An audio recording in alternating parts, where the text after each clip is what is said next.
வாங்கு சொல்லக்கூடிய அந்த நன்மைகளை நம்மள பெரும்பான்மையான மக்கள் அதை தவிர்த்து விட்டுதான் வருகிறோம்.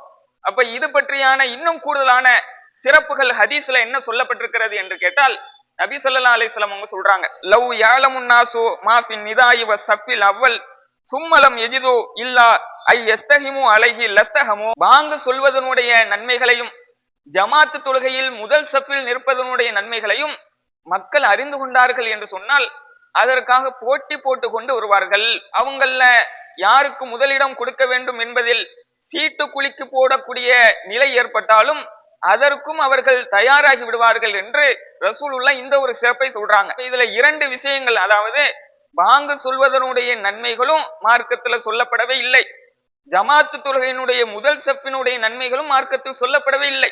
அப்ப அந்த நன்மைகள் சொல்லப்படவே இல்லை என்று சொன்னால் அதற்கு ஏராளமான நன்மைகளை அல்லாஹ் நமக்கு தர இருக்கிறான். அப்போ அதிக அளவுல நன்மைகள் சொல்லப்படவில்லை என்று சொன்னால் இதுல ரசூலுல்லாஹ் என்ன சொல்றாங்க, அதை மக்கள் அறிந்து கொண்டால், அதனுடைய வணக்கத்திற்கான நன்மைகளை மக்கள் அறிந்து கொண்டால் ஓட்டி போட்டு கொண்டு வருவார்கள் என்று ரசூலுல்லாஹ் சொல்றாங்க.